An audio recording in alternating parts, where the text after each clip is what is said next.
C'est quand même vertigineux, de concevoir l'existence d'un évangile vieux de 1600 ans où Jésus affirme carrément que le monde physique est une erreur monumentale. Ouais, une erreur. Et même pire, que le Dieu créateur de l'Ancien Testament est en fait aveugle. C'est ça. Et que le salut de l'âme, ça n'a strictement rien à voir avec la crucifixion. Bonjour et bienvenue dans cette nouvelle plongée approfondie. Je suis ravie d'entamer cette exploration aujourd'hui parce que c'est un véritable choc philosophique qui a été exhumé du sable égyptien en 1945. Bonjour.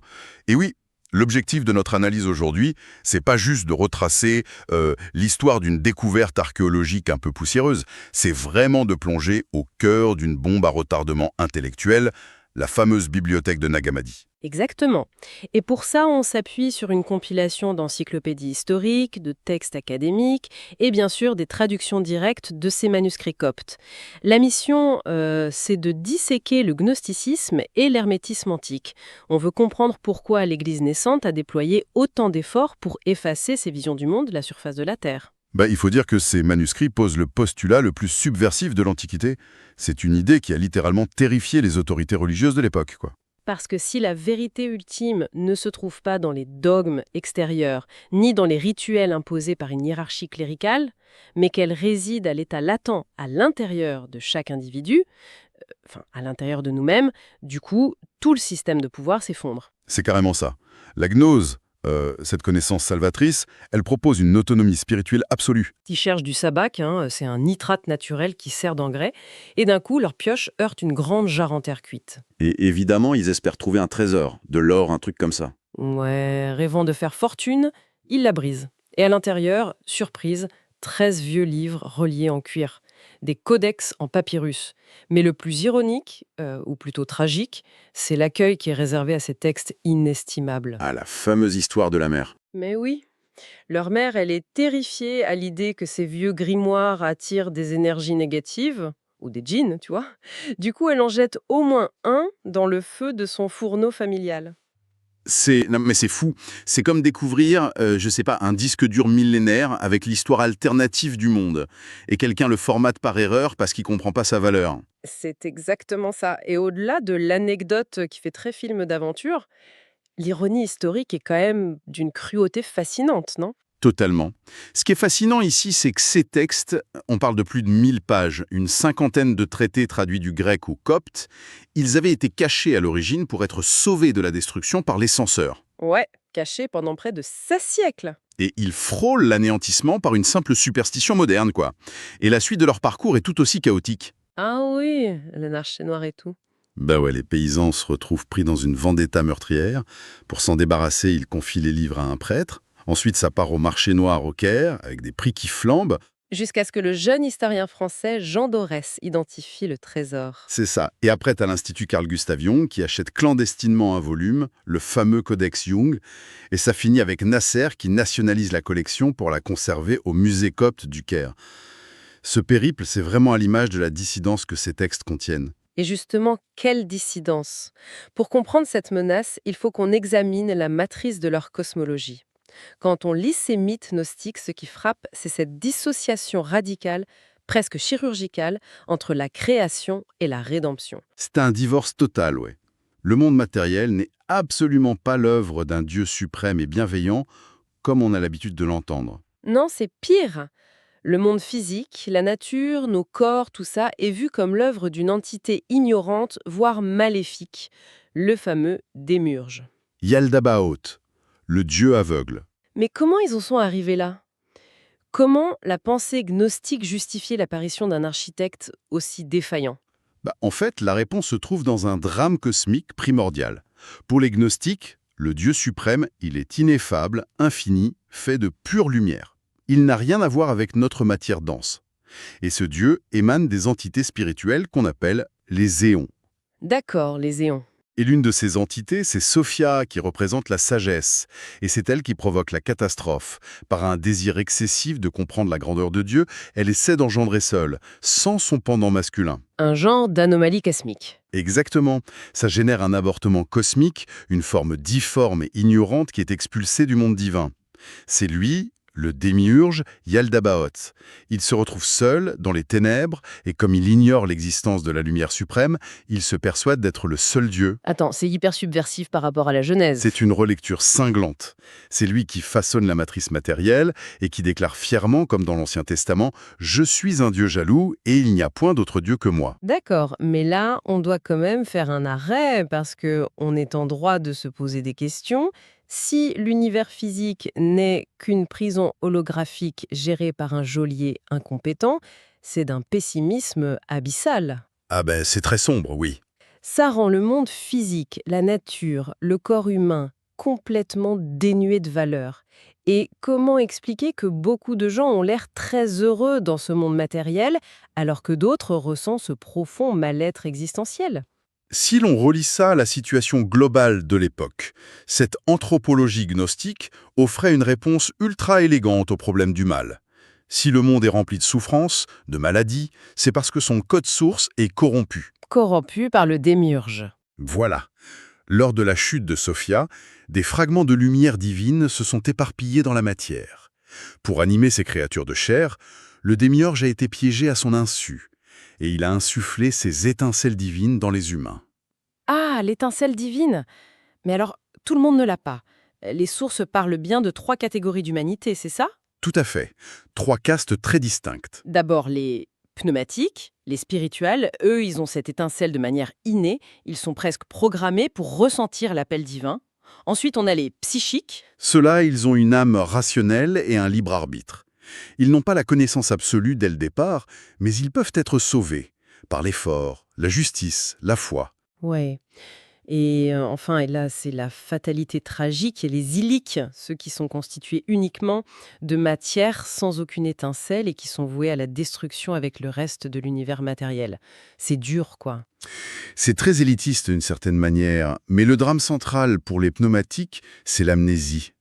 L'enfermement dans ce corps biologique, avec ses douleurs, ça plonge l'étincelle dans un sommeil profond. L'âme oublie son origine. Elle est endormie. C'est là qu'intervient le Sauveur, souvent identifié au Christ. Mais attention, un Christ qui ne souffre pas humainement. Ouais, ça me fait penser au réveil après une anesthésie générale. Tu sais, le patient est cotonneux, entouré de machines, il ne sait plus qui il est. Les hallucinations lui semblent réelles. C'est une super métaphore, ouais. Et le sauveur, il vient pas souffrir à la place du patient. Il vient pas mourir sur une croix pour racheter un monde qui de toute façon ne vaut rien à leurs yeux. Sa mission, c'est d'être la voix qui appelle le patient par son nom pour le réveiller. C'est le déclencheur de l'amnèse, la fameuse réminiscence. Le salut, c'est pas un rachat moral des péchés, c'est un choc cognitif. C'est là que ça devient vraiment intéressant. Ce décodage de l'esprit, c'est une démarche purement intellectuelle et philosophique. Tout à fait. Décrypter l'enseignement du Christ, c'est décoder sa propre identité divine enfouie. Et ça, c'est flagrant quand on ouvre le Codex 2 avec l'Évangile selon Thomas. Ah, l'évangile de Thomas. Si on s'attend à un récit biblique classique, on est dérouté. Pas de miracle, pas de crucifixion, pas de tombeau vide. Juste 114 paroles secrètes d'éloget. 114 citations brutes. Ouais. Et dès le premier logion, le ton est donné. Celui qui trouvera l'interprétation de ces paroles ne goûtera pas la mort. Boum. Le salut est défini comme un travail d'exégèse personnelle. Et le logion 2 pousse ça encore plus loin. Chercher, être troublé, s'émerveiller, régner sur le tout. Mais dis-moi, comment une simple recherche intellectuelle pouvait sauver l'âme? Parce que dans ce système, l'ignorance n'est pas juste un manque de culture. L'ignorance, c'est la matière même des chaînes du démiurge. Comprendre, c'est déchirer le voile. La fameuse gnose. Voilà. On ne te demande pas de croire en un événement historique, on te demande de transformer ta nature par l'intellect. Chercher provoque le trouble, car tu réalises l'illusion du monde. L'émerveillement, c'est la découverte de ton étincelle. Et régner, c'est s'émanciper de la matrice. Par contre, on est obligé de parler du logion 114, le dernier, qui fait souvent polémique. Pierre demande que Marie-Madeleine soit rejetée parce que, je cite, « les femmes ne seraient pas dignes de la vie ». Ouais, c'est violent à première vue. Et Jésus répond qu'il va la rendre mâle pour qu'elle entre dans le royaume. Avec nos grilles de lecture actuelles, ça a l'air d'une misogynie inouïe. Ah oui, lu au premier degré, c'est catastrophique. Mais ça soulève une question importante sur le lexique philosophique de l'époque. Il faut se rappeler qu'on est en plein idéalisme platonicien. Où la chair est de toute façon obsolète. Exactement. Le principe féminin était métaphoriquement associé à la reproduction biologique, donc à la matière, à la création continue de nouvelles prisons charnelles. D'accord. Le principe masculin, lui, symbolisait l'esprit abstrait, détaché de la nature. Donc, dire que Marie va devenir mâle, ça veut dire que son âme va transcender sa biologie. Elle devient pur esprit, à égalité parfaite avec les hommes. C'est en fait une proclamation de son autorité spirituelle. Ce qui nous amène logiquement à l'Évangile de Marie, dans le Codex de Berlin, et là, son autorité éclate au grand jour. Oh que oui, la scène d'ouverture est magistrale. Jésus vient de partir, les disciples masculins sont terrorisés, ils pleurent, ils ont peur de se faire exécuter, et c'est Marie-Madeleine qui se lève, qui les console et qui commence à leur transmettre un enseignement secret, une révélation intérieure. Et Pierre, fidèle à lui-même, s'indigne. Ouais, réaction hyper violente. Il refuse de croire que Jésus a privilégié une femme pour donner des enseignements secrets. C'est le choc frontal entre la mystique intérieure et l'institution patriarcale naissante. La charge politique de ce texte est incroyable. Pierre incarne l'Église matérielle, l'autorité basée sur la résurrection charnelle, sur des preuves publiques. C'est le socle pour justifier une hiérarchie, des prêtres, des évêques. Un système de contrôle. Alors que Marie, elle, incarne la révélation directe. Et si l'expérience mystique privée de chaque personne est aussi valable que le dogme du Vatican ou de l'évêché, on n'a plus besoin de prêtres. C'est la faillite de l'intermédiaire. Et l'Évangile selon Philippe vient rajouter une couche avec ses sacrements spirituels, comme la chambre nuptiale qui symbolise la fusion de l'étincelle avec le divin. Tout ce corpus est une menace absolue pour l'orthodoxie. Absolu. Mais tu sais ce qui complique et enrichit encore l'analyse de cette jarre? Le mélange des genres. Oui, on n'a pas que des évangiles chrétiens dissidents. On y a trouvé un extrait de La République de Platon et des traités de l'hermétisme gréco-égyptien. C'est vrai, je me suis posé la question, qu'est-ce que des textes païens d'Hermès Trismégiste ou de Platon font à côté d'évangiles apocryphes chrétiens? C'est le creuset d'Alexandrie, c'est ça? C'est tout à fait ça. Dans l'Antiquité tardive, il n'y avait pas ces frontières étanches qu'on imagine aujourd'hui. Les chercheurs spirituels compilaient des bibliothèques de sagesse, peu importe l'étiquette. Et il y avait un lien fort entre l'hermétisme et la gnose. Oui, particulièrement le courant hermétique pessimiste. Il résonnait parfaitement avec l'angoisse gnostique. Pour eux, l'âme, lors de sa chute, traverse des sphères planétaires. Gardée par les archontes, exactement. Et ces archontes imposent à l'âme des fardeaux. La colère, l'illusion, la convoitise. Le but de l'enseignement d'Hermès, c'est d'utiliser l'intellect, le nous, pour remonter ces sphères. Attends, c'est comme un système de sécurité informatique en fait. Le nous, c'est le mot de passe. C'est une excellente analogie. Si l'âme n'a pas le bon code pour déjouer le pare-feu archantique, elle est refoulée et renvoyée dans la matrice matérielle. Voilà. Et on le voit super bien dans le traité de l'Ogdoade et l'Énéade, trouvé à Nag Hammadi. Ça décrit une contemplation silencieuse pour atteindre la 8e et la 9e sphère, l'illumination directe. Donc, que le mot de passe soit donné par Jésus, Hermès ou Platon, peu importe, le but est le même, l'évasion cosmique. C'était littéralement une bibliothèque de résistance spirituelle. Alors, qu'est-ce que tout ça veut dire sur la disparition de ces textes gnostiques? Pourquoi ils ont fini enterrés? On sait qu'ils venaient sûrement du monastère de Saint-Pacôme. Oui, cachés à la hâte, à la fin du IVe siècle. Et ce n'est pas un hasard. La pression politique devenait insoutenable. L'évêque Athanase d'Alexandrie, non? Exactement. En 367, il rédige une lettre qui fige le canon du Nouveau Testament et ordonne de purger les monastères de ces textes hérétiques. Et peu après, l'empereur Théodose consacre le christianisme orthodoxe comme religion d'État. L'Empire romain avait besoin d'uniformité. On ne peut pas diriger des impôts et des lois si une partie de la population se considère comme de purs esprits, prisonniers d'un faux dieu et méprise l'autorité terrestre. Impossible. Irénée de Lyon, dès le IIe siècle, avait déjà compris que la gnose ruinait toute tentative d'unité. La gnose était fluide, incontrôlable. Donc enterrer la jarre, c'était un acte de sauvetage, une rébellion face à une extermination programmée par le monopole du pouvoir ecclésial. La victoire de l'institution était inéluctable pour forger l'Europe telle qu'on la connaît.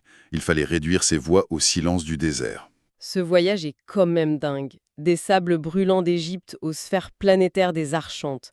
Et je trouve que cette angoisse gnostique, cette sensation d'être piégé dans un système vicieux, ça résonne énormément aujourd'hui. Ah bah carrément. Dans notre ère saturée de dogmes extérieurs, d'algorithmes opaques, d'institutions qui se prennent peu de nouveaux démiurges omniscients, Cette invitation à chercher la vérité à l'intérieur de soi-même, elle garde une force subversive stupéfiante. Chercher la connaissance par soi-même, oui. C'est intemporel. Mais, et c'est la pensée sur laquelle j'aimerais qu'on se quitte, on est obligé de repenser à la mère des paysans El Saman, celle qui, par ignorance, a jeté l'un de ses précieux codex au feu. Le manuscrit perdu. Ouais, imagine un instant. Et si ce codex consumé à jamais contenait la clé ultime, la pièce maîtresse qui réconciliait la matière et l'esprit? Ça nous rappelle cruellement que notre histoire spirituelle, elle n'est pas seulement faite par ceux qui a survécu, elle est surtout hantée par les fantômes de ce qui a été détruit.